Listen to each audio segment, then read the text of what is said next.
better wake up in the morning with me and have some coffee. You better make the bed. We better do yoga together. You need to put some effort in. Because I'm putting in like 150%. Who the hell are you talking to? First of all, you need to grow some eyebrows. You look like a preteen boy in that body. Where's your muscles? You got like 4 fucking colored shirts. You always crying and throwing tantrums.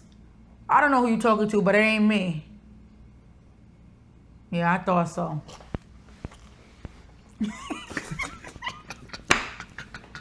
You ready to talk about it? Oh, let's talk about it. Let's talk about it. Here we go. What's up, everybody? Welcome to our channel. My name is Igor, and this beautiful lady with a red and blue headscarf, no earrings, goes by the name of India. It's like you're learning your colors. So what? And together we review shows such as Married at First Sight, Season 13, Houston Edition, and Power. So Power Book 3 just finished, and Power Book 2 is coming back soon, so stay tuned for more of that juicy action. Before we talk about this episode, we read the comments, guys. And I just need you guys to know, and it's not everybody. Well, first off, thank you for writing comments. Thank you for the likes, and thank you for the support. I thought that thumb was going to hit me in the eye. Nobody hitting you in your eye. This is all fun and jokes. We don't know these people. You don't know these people. If you don't like what we say, hit the like button. If you don't like what we say, hit the subscribe button.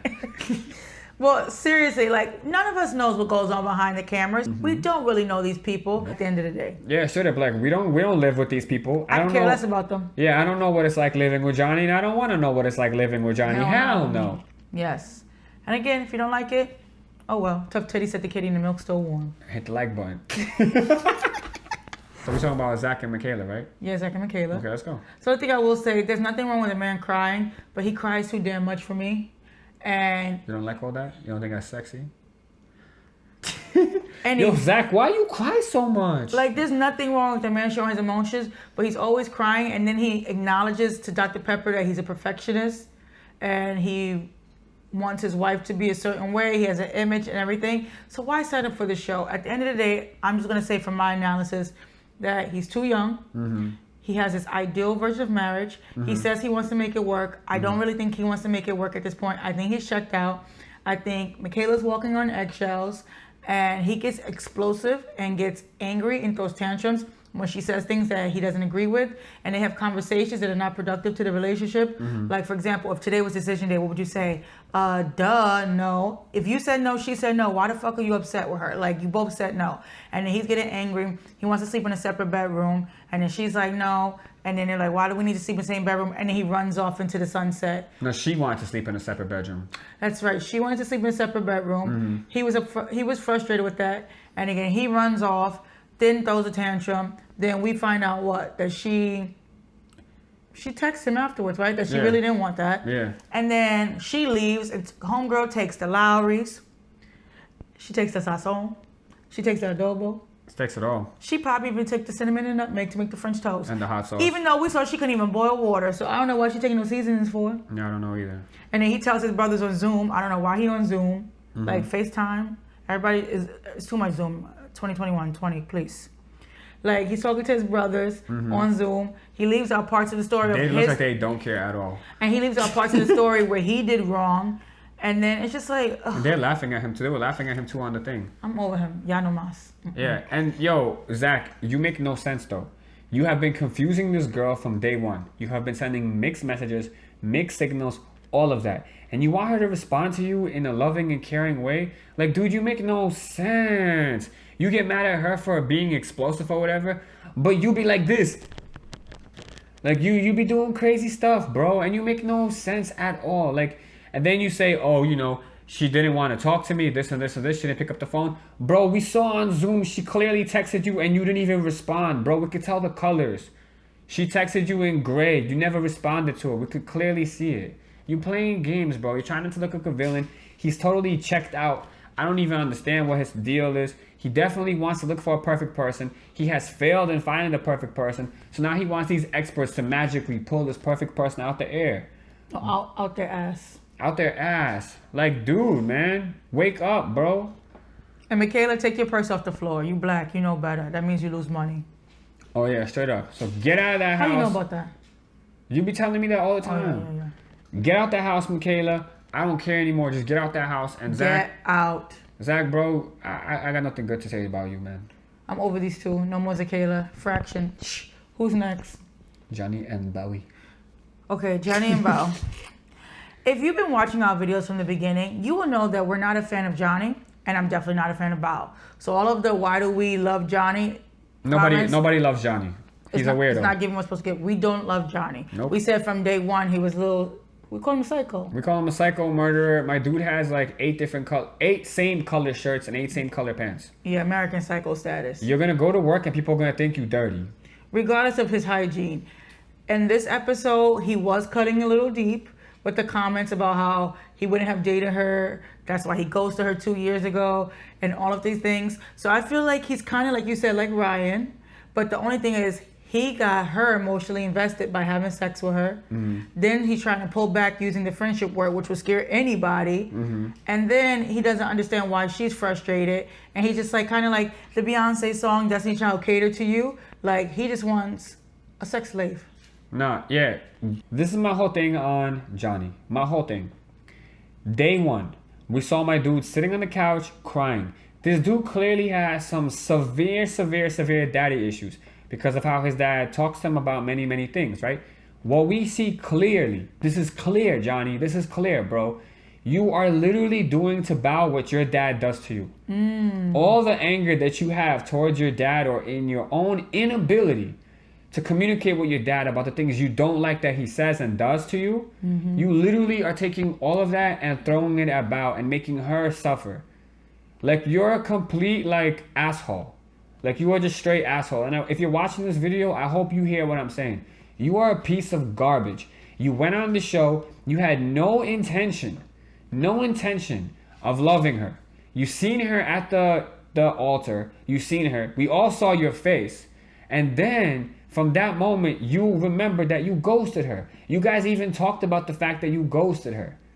And you never answered to her why you ghosted her. Now we know. Now we know. You never liked her. You said you're incompatible with her. Yet you want her to do all these things for you. You want her to cook gourmet meals for you. You want her to keep trying and doing all the stuff which she has been doing now.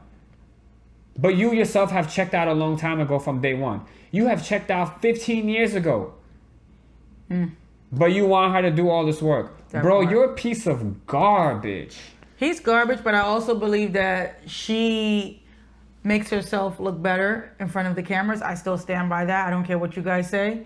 And I don't think they're compatible. And I think when they were at the volleyball game with the other couples, if they had all of these breakdowns and meltdowns, why is he running up to her and giving her a hug? So I'm saying he's confusion. They're both confusion. They're both confusion. Like, she's trying to make it work by any means necessary. He's over here beating her down to the point that she's probably going to be so insecure because he has his own insecurities and his own issues. And his first instinct is to run at the sight of problems. Even when they have minor conversations, he's jumping out the bed and like going into the bathroom. Like, what are you about to do? Take a shit? Like, just stay in the bed and have the convo. It's just too much. It's just too heavy. It's not good. He literally goes up to Bao and says, oh, you know, after talking to Dr. Pepper, I know we have to work on our communication. So tell me, what are some things that you think we need to work on? I want to do better. I'm going to try harder. The minute she says anything, Johnny be like, yeah, he's face king. Like, dude, do you not see how crazy? Like, you look absolutely insane. You look absolutely insane. Your coworkers are going to see all of this, bro. You on TV. You look absolutely crazy. Your coworkers are going to lose respect for you. I don't even know you, and I have lost respect for you. And if by some chance Bao is acting different, like he says on the show and in other on Unfiltered, if she is acting different than she is on camera, then you should give her the same energy on camera because you just look crazy at the end of the day. So enough about these two. Who do you want to go to next? We could talk about Brett and Ryan. Okay. First of all, before we talk about them as a couple, who thought it was a great idea for Igor, and I don't know another character from Winnie the Pooh that could be Johnny, but Igor and Mr. Demanding to have time to talk to each other. Oh, that was sabotage and sabotage. That was terrible. That's crazy, right? Because like Johnny went into that and he was like, "Oh yeah, you know, we're in a good place, blah blah blah." And then after talking to Ryan, my dude, 360, complete 360. Is it 360 or 180? Complete 180. My dude, complete 180. So after talking with Ryan, my dude completely did a 180. Completely. He first was like, oh, you know, things are going good, and now he's like, nah, this ain't gonna work. Yeah, Why would they do that? I don't know why the producer set that scene up. It would have been better off if he was talking to Gil. Yeah, definitely. Like, you got two people in the gutter scrambling for change. How they gonna give each other advice? No, they're not. If he put him with Gil, Gil would have asked him like, so can you tell me like what the problem is? And he would have listened to him and he would have tried to find out what's going on. This is why we say Gil the MVP. Because he knows bullshit when he sees it. And he tries to dig deep and goes past that, you know?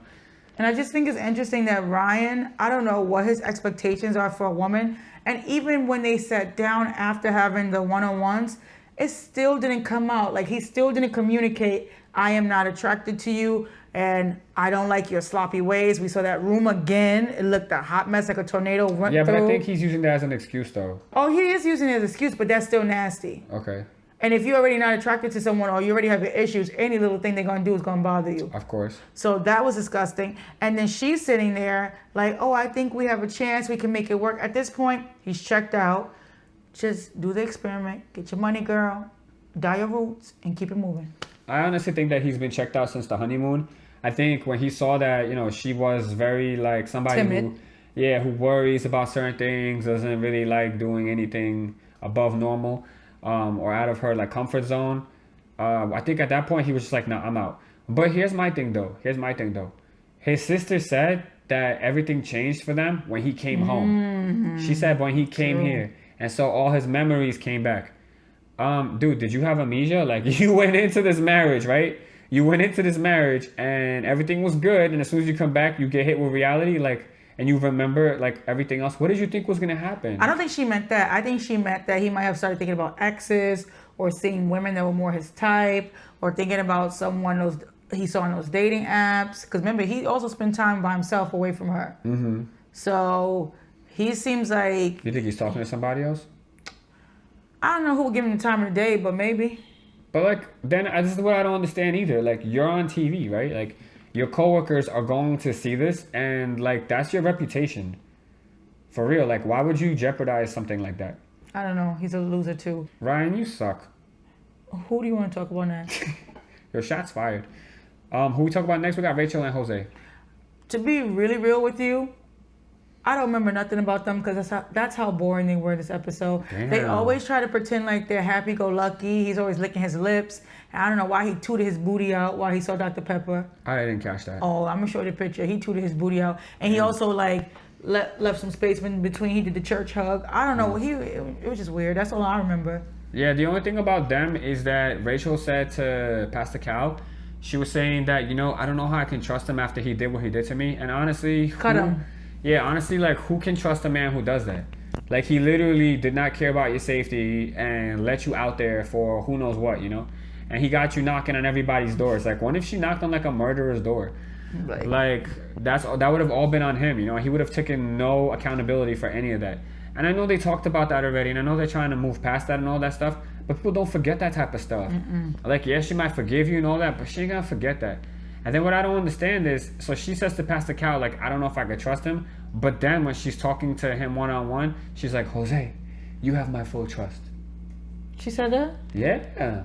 Oh, I missed that part. Yeah, so I don't understand, like, Rachel, what happened in the first, like, in those, like, 30 minutes or, like, however much time passed? Like, how did you go from, I can't trust this guy, to, Jose, you have my trust, baby? Every time they get together, they think it's a novella. I don't know. She is holding on to hope, I think. That's what it is. She wants it to make it work. She's in it to win it, and he wants a wife to control. And one thing I did catch, Dr. Pepper was throwing not even slight shade. She threw it right at him directly. She's like, but you are controlling. Yeah, and you can see that he is controlling, and I think he just wants a woman to stay in the house and do everything that he says. He wants to show off his manliness by taking care and providing for the woman. But bro, this is 2021, going on 2022. Like, women have jobs. Women are fighting for equality, and like, this type of way of life, like, doesn't really exist anymore. And if it does and it works for you, that's fine. But you can't expect people to bend over backwards to accommodate you. And she's not going to stay home and clean off your dry erase board with Clorox wipes and then write you love notes when you're not there about your credit score. Like, she got jobs to do. Damn. And I really like what Dr. Pepper says. She said basically, like, everybody is used to doing things a certain way. based on their experiences, because those things have led them great success. So he's trying to force his methods onto pretty much her, and he's completely like undermining the things that she does that make her feel safe, make her feel comfortable, and basically like make her feel like she's going in the right direction. Even if she's doing things wrong, she has to learn, and you can help her learn, but you can't like squash her growth. You know, you can't do that. You gotta be a guide. Yeah, a guide. Don't just give answers. Be a guide, bro. Coach Igor. Coach Igor. Okay, the last couple. Oh my God. When I was watching this, I was dying. Yes, Merla. Merla was giving everybody life this episode. I like drunk Merla. I like sober Merla, but I also like drunk Merla. She reminds me of myself. She was happy. She was laughing. She's having a good time. She's having a good time. She was living her best life. She didn't care what was going on. She even kind of marched off at one point. Was supposed to be doing her little confessionals. She was like, they just ran off like Peter Griffin. Like she said, what drink did she have? I don't know. It was 25 cent. Was it martini? I don't know. I don't know what she was drinking, but she was drinking something that got her lit. And then she went and met with Dr. Pepper, and she was like, but the good thing is, they said when you drink, that tells the truth, right? Yeah, sure. So she was You have telling a low tolerance for like low guard. Oh yeah, low guard. You're right. So she was telling the truth, and she met up with Gil. Gil could not read the room. Gil, bro, you my hero, but damn, your girl is so happy right now. She's so happy. She's smiling. She's giggling. She kissed him. She kissed you and everything. She hugged him, everything like that. And my dude goes and says, we gotta talk about your negativity. Bro, like, you wanna talk about her negativity? Bro, you being negative right now. I know, right? You want her to be happy? She's happy, bro. You getting what you want. Yeah. So maybe he just needs to give her a little margarita after work every day. I think he should have told the producers this ain't the time for that. Because it looked like they said, oh, you need to talk to her about what you guys just discussed. So he was like, I want to make that money. You know, I only got that one firefighter job. I got to get these checks. So then he's like, yo, baby, we got to talk about this. But like... No, he should be like... Nah, you should stand up for your girl. Let's go home, baby. Yeah, he should have been like, you know what? Let's take this conversation somewhere else. It was arch eyebrows. He should make go up and down. Yeah, for real. That was not the time and place for that, bro. You missed on that one. Yeah, that was it. All right. Anything else? Oh, just keep drinking Merla. Keep drinking Michaela? Yeah, so basically, like, they're in a good place. She's really happy. She's, like, really, like, you know, she's ecstatic about being with him. She said he gives her everything she wants, more and above. She started crying. Like, And she started crying because she was happy. Yo, she went through every emotion. She was happy. She was a mood. Yeah, she was crying. Like, she went through everything because of how, you know, how she feels about Gil. And she's like, yeah, and I decided to love him. You know, she's doing good. It's just now Gil needs to see whether this is for him or not. Hopefully he says yes, and they rock together. You're the last man standing, bro. Last one. Last man standing. I've given up hope on all the other guys.